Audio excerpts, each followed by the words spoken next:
मैंने एक गरीब घर में जन्म लिया था। मेरी मम्मी बड़े बंगले में नौकरी करती थी। मेरे पापा दुनिया में नहीं थे। मेरे पापा को मरे हुए 2 साल बीत चुके थे। इसलिए मेरी मम्मी और मैं अकेले ही रहते थे। पहले जब मैं छोटी थी, मेरी मम्मी मुझे पड़ोसन के घर छोड़कर चली जाती थी। मैं पड़ोसन मौसी की बेटी के साथ खेलती रहती थी। लेकिन जब मैं 14 साल की हो गई, तो मेरी माँ मुझे भी अपने साथ काम पर ले जाती। मैं पहले भी कभी-कभी मम्मी के साथ बंगले पर चली जाती थी, लेकिन काम नहीं करती थी।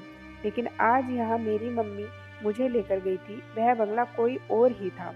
मैंने माँ से पूछा तो वह कहने लगी कि यहाँ के मालिक अच्छे पैसे देते हैं। मम्मी मुझे अंदर ले गई। मालिक सामने आंगन में बैठे थे। मेरी माँ को देखकर उस आदमी के चेहरे पर एक अजीब सी मुस्कान आ गई। मेरी मम्मी ने उस आदमी से मेरी पहचान करवाई। उस आदमी ने अजीब नज़रों से मुझे सर से पैरों तक बड़े गौर से देखा।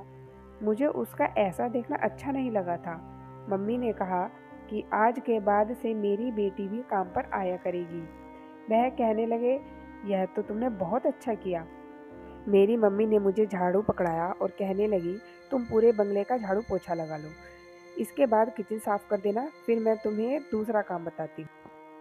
यह कहकर मम्मी ने अपनी मालिक की तरफ देखा और मालिक ने मुस्कुराकर मेरी माँ को कमरे में जाने का इशारा किया। मेरी माँ मालिक के साथ ही कमरे में चली गई और फिर कमरे का दरवाज़ा बंद हो गया। मैंने एक नज़र झाड़ू पर डाली और दूसरी इस बंगले पर, फिर गहरी सांस भरते हुए पूरे घर का झाड़ू लगाने लगी। मुझे काम-काज की आदत भी नहीं थी, इसलिए मुझे झाड़ू पोछा करने में पूरे 2 घंटे लग गए थे और मैं यही काम करके पूरी तरह से थक गई थी। फिर मैं किचन में आई तो पूरा किचन गंदा था, बहुत ज़्यादा बर्तन जमा थे। यह देखकर मेरा रो देने को दिल चाह रहा था। मैं यह सब काम अकेले कैसे कर सकती थी? खैर, मैंने बर्तन धोए, किचन की सफाई की, लेकिन साथ-साथ मैं यह भी सोच रही थी कि मम्मी ने सारे काम तो मुझे बता दिए हैं, तो मम्मी कमरे में क्या कर रही हैं? मैं किचन का काम करने के बाद बिल्कुल बेहाल सी हो गई थी। जब मैं बाहर आई, तो मालिक का कमरा अभी बंद था। मुझे भूख भी बड़ी तेज़ी से लग रही थी, इसलिए मैंने मालिक के कमरे का दरवाज़ा खटखटाया। कुछ देर बाद मम्मी ने कमरे का दरवाज़ा खोला था। वह पूरी तरह से पसीने से भीगी हुई थी। मुझसे कहने लगी कि तुम बाहर बैठो, मैं अभी आती हूँ। यह कहकर मेरी माँ ने दरवाज़ा बंद कर लिया। बाहर आते ही उन्होंने तुरंत ही कमरा बंद कर दिया और मुझे अपने साथ लिए बंगले से बाहर निकल गई। मम्मी की आंखें सूजी हुई थी, जैसे कमरे से रोकर आई हो। मैं यह सोच रही थी कि मम्मी ने बंगले में कोई काम भी नहीं किया। वह तो पूरा दिन मालिक के कमरे में ही रही। सारा काम तो मैंने ही किया था, लेकिन मेरी माँ को देखकर यही लग रहा था कि जैसे वह बहुत थकी हुई हो। न जाने ऐसा क्या काम किया होगा। मेरी माँ घर जाकर सबसे पहले अपने कमरे में चली गई और दरवाज़ा भी बंद कर लिया। मुझे बड़ी ज़ोर से भूख लग रही थी और खाने को भी कुछ नहीं था। आधे घंटे बाद मेरी माँ अपने कमरे से बाहर आई। मैंने उनसे कहा कि मुझे बहुत ज़्यादा भूख लगी है। वह कहने लगी कि तुम जाकर पड़ोसी से सब्जी ले आओ, मैं तुम्हारे लिए रोटी बना देती हूँ। मैं पड़ोसन से सब्जी ले आई और इतनी देर में मम्मी मेरे लिए रोटी बना चुकी थी। रात को मम्मी ने पालक पनीर बनाया, जो मुझे बहुत पसंद आया था और मैंने खूब अच्छे से खाया। मेरी माँ ने मेरे सुबह के लिए पनीर रख लिया और कहने लगी, कल आकर कुछ बनाना नहीं पड़ेगा, मैं काम पर जाने से पहले ही रोटियां बनाकर रख दूंगी। मैंने कहा, मम्मी, मैं कल तुम्हारे साथ काम पर नहीं जाऊंगी, वह बहुत बड़ा घर है, मैं वहाँ काम नहीं कर सकती। मेरी माँ कहने लगी कि अब तुम बड़ी हो गई हो, इसीलिए अभी से काम की आदत डालो। महंगाई दिन ब दिन बढ़ती जा रही है, ऐसे में मैं अकेले घर के खर्चा नहीं उठा सकती। मम्मी की मजबूरी सुनकर मैं चुप हो गई, लेकिन अब तो रोज का ही यही काम था। मम्मी अपने मालिक के साथ कमरे में अंदर चली जाती और मैं सारा काम करती रहती। मुझे वहाँ पर गुस्सा भी आने लगा था और हैरानी इस बात की होती कि मम्मी जब कमरे से बाहर आती तो पसीने से क्यों भीगी होती। उसकी आंखें रेड होती, थकी सी होती। एक बार मैंने मम्मी से कह दिया कि मम्मी, आप तो कोई काम भी नहीं करती हो, देखने में ऐसी थकी हुई लगती हो जैसे सारे घर का काम आपने किया है। वह कहने लगी कि मैं कौन सा आराम करती हूँ, मेरा काम तो। यह कहकर वह चुप हो गई। फिर एक लंबी सांस भरकर बोली, गरीबी एक बहुत बड़ी मुसीबत है, जिस घर को लग जाए उसे बर्बाद कर देती है। मैं यही सोचती कि पता नहीं मम्मी इतनी मुश्किल मुश्किल बातें कहाँ से सीखी हैं। मम्मी वह हर चीज़ मुझे खिलाती जिसके लिए मैं कहा करती थी। हम लोग इस महंगाई के दौर में मलाई कोफ्ता खाते थे। जब मैं मम्मी से पूछती, माँ तुम क्यों इतनी महंगी महंगी सब्जी खरीद रही हो, तो वह कहने लगती, तुम भी तो मेरे साथ इतनी मेहनत करके कमाने लगी हो, तुम्हें अच्छा खाने पीने की ज़रूरत है। मम्मी कभी भी खुद अच्छा खाना नहीं खाती थी, मुझे पेट भर के खाना खिलाती थी और खुद बचा हुआ खाना खाती थी। कभी कभी मैं सोचती थी, कैसी महंगाई है जो मेरी माँ के लिए तो है लेकिन मेरे लिए नहीं है। मेरी माँ की खूबसूरती अब फीकी पड़ने लगी थी। एक दिन जो कुछ मेरी आंखों ने देखा, मुझे अपनी आंखों पर यकीन करना मुश्किल था। मेरी माँ अक्सर अपने कमरे की अलमारी लॉक करके रखती थी। मुझे भी मना करती थी कि मेरी अलमारी को हाथ मत लगाना, लेकिन आज वो बहुत जल्दी में थी। मैं बड़ी हो रही थी, इसलिए मम्मी मुझसे कहने लगी कि तुम अब चादर ओढ़कर जाया करो। मैं मम्मी की अलमारी से अपने लिए चादर निकालने लगी। वहाँ कपड़ों के नीचे से एक चीज़ देखी कि मेरा दिल ही धड़कना भूल गया। मेरी माँ मुझे बाहर पुकार रही थी। मैंने चादर ली और कमरे से बाहर आ गई। मम्मी आज फिर से उस मालिक के कमरे में थी। मेरा आज काम करने का बिल्कुल भी दिल नहीं कर रहा था। मैंने सोचा कि आखिर यह मालिक मेरी माँ को रोज़ अपने कमरे में क्यों ले जाता है और 3-4 घंटे मेरी माँ से क्या काम करवाता है। मैंने आज इस घर की सफाई दिल से नहीं की थी। थोड़े थोड़े ही सारे काम किए और मालिक के दरवाजे के पास जाकर खड़ी हो गई और मैंने दाएं बाएं ओर देखा कि शायद मुझे कोई खिड़की नजर आ जाए जिसमें मैं अंदर झांक सकूं कि मम्मी ऐसा भी क्या काम करती है कि इतनी थकी हुई होती है। लेकिन वहाँ कुछ नहीं था। फिर मेरी नज़र दरवाजे के होल पर पड़ी। मैंने उस होल से झांका लेकिन कमरे की बत्ती बंद थी। बस नाइट बल्ब जल रहा था। कमरे में हर जगह अंधेरा था, इसलिए मुझे ठीक से कुछ भी नहीं दिख रहा था। बस कमरे में सामने की खिड़की नजर आ रही थी जिसके सामने पर्दा लगाकर रोशनी को आने से रोका गया था। मैं बिल्कुल मायूस हो गई थी। मैं कई बार मम्मी से पूछा कि मालिक अपने कमरे में ले जाकर क्या करवाता है, लेकिन मेरी माँ हर बात को टाल देती। लेकिन अब मैंने भी ठान लिया था कि मैं हर हाल में यह बात जानकर ही रहूंगी। मैं अभी भी उसी हॉल से देख रही थी कि मुझे लगा जैसे कोई मेरे पीछे खड़ा है। अभी मैं इग्नोर कर रही थी, मालिक के घर में तो कोई नहीं है, फिर यह कौन हो सकता है। तभी किसी ने मेरे कंधे पर हाथ रखा। मैं तो बुरी तरह से घबरा गई और सट से पीछे हट गई। मेरा दिल ऐसा हो गया कि जैसे धड़कना ही भूल गया हो। जब मैंने पीछे पलटकर देखा, पीछे खड़ा नौजवान लड़का मुझे घूर रहा था। मैं बुरी तरह से डर गई थी। मुझे यहाँ काम करते 1 महीना हो चुका था, लेकिन मैंने अब तक किसी नौजवान को यहाँ आते जाते नहीं देखा था। उस लड़के के हाथ में एक बैग था। वह मुझे तिरछी नजरों से देखकर बोला, ए लड़की, मेरे बाप के कमरे में क्या ताका झाकी कर रही हो। मुझे तो ऐसा लगा जैसे मेरी आवाज़ ही गले में कहीं फंस गई हो। मैंने उल्टा सीधा बोलना शुरू कर दिया, कुछ नहीं। मैं जब वह मेरी मम्मी मुझे तो कुछ समझ ही नहीं आ रहा था कि मैं क्या जवाब दूँ। मैं भी चुप हो गई। वह कहने लगा, चोर हो। मैं जल्दी से बोली, बिल्कुल नहीं। मेरे जवाब से मुझे एक नज़र सर से ऊपर पैर तक देखा और फिर बोला, कौन हो तुम। मैंने कहा, मैं अपनी मम्मी की बेटी हूँ। मेरा दिमाग काम नहीं कर रहा था। मुझे पता नहीं था कि मैं क्या जवाब दे रही हूँ। वह मेरे जवाब पर मुस्कुराने लगा, कहने लगा, सब अपनी मम्मी की बेटियाँ और बेटे होते हैं। मैं भी अपने पापा का ही बेटा हूँ। लेकिन तुम यह बताओ कि इसके अलावा क्या हो। मैंने कहा कि मैं इस घर की नौकरानी की बेटी हूँ, यहाँ काम करती हूँ। न जाने क्यों मैं बदहवास सी थी। मेरी बात सुनकर उसने अपना बैग एक तरफ रखा और सामने बने सोफे पर बैठ गया और अपने पाँव सामने रखी शीशे की टेबल पर रख दिए। फिर मुझे इशारे से अपने पास बुलाने लगा, कहने लगा, ए लड़की, आओ मेरे जूते उतारो। यह सुनकर मुझे बहुत हैरानी हुई।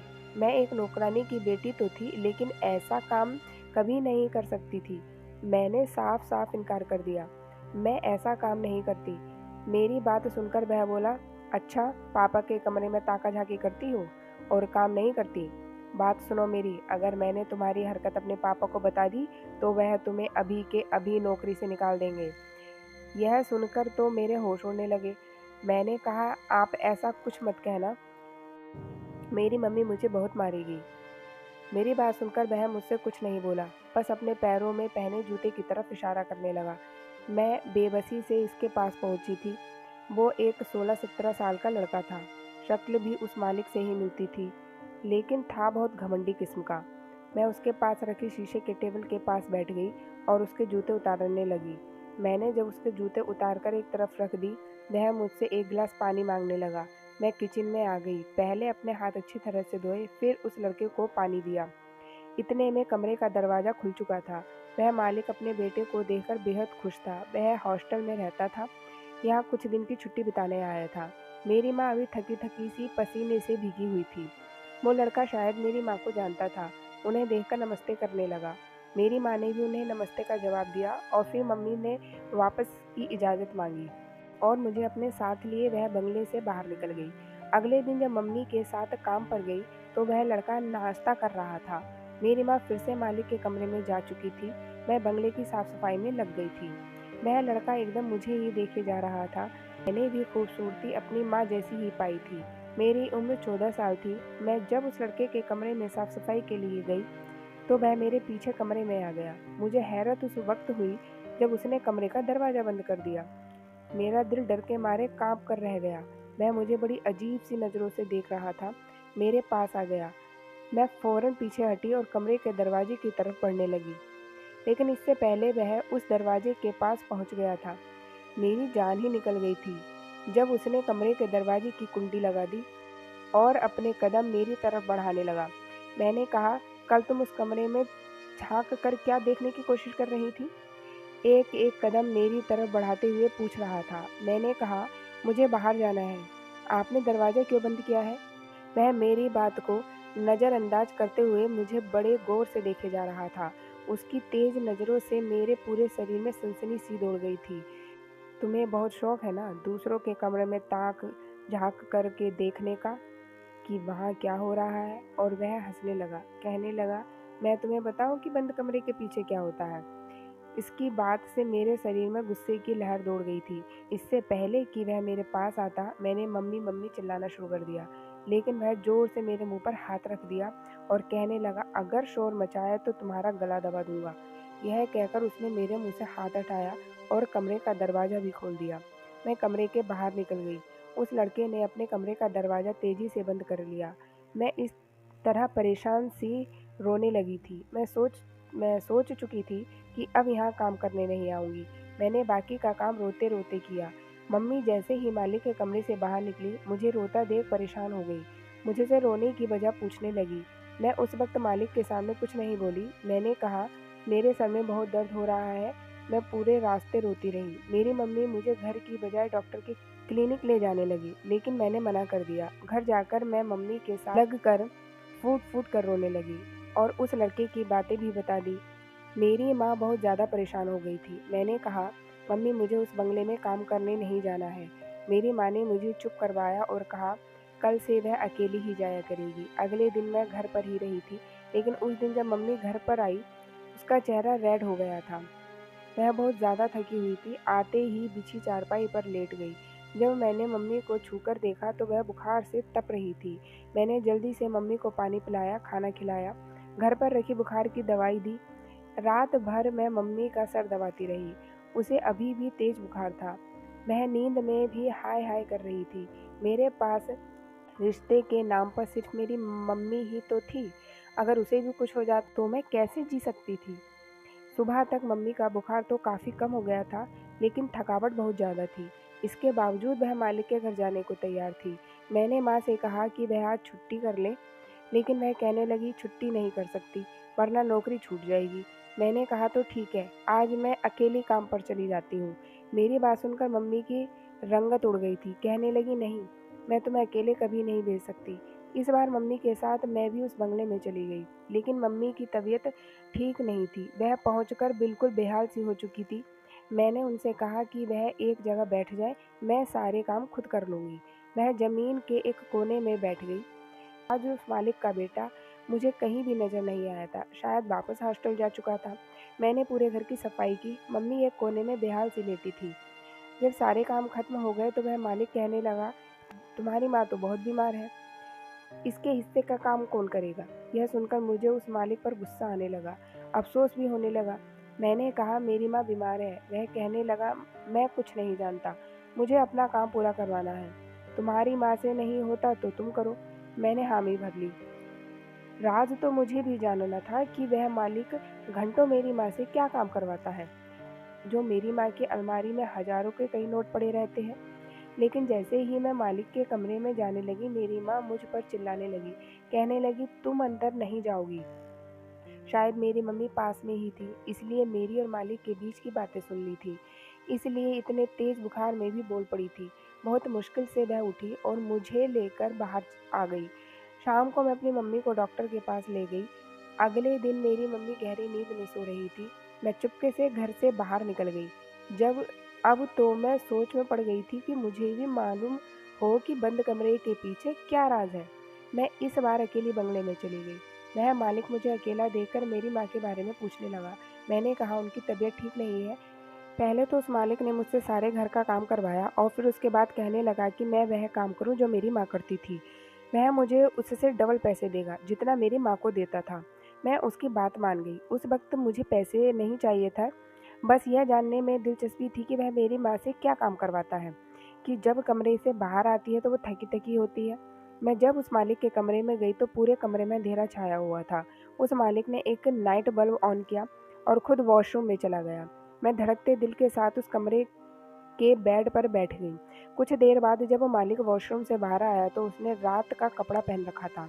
मुझे देखकर हैरत हुई कि जब उस मालिक ने कमरे की कुंडी लगाई तो मेरे होश ही उड़ गए थे। मैं समझ नहीं पा रही थी कि वह मुझसे क्या काम करवाना चाहता है।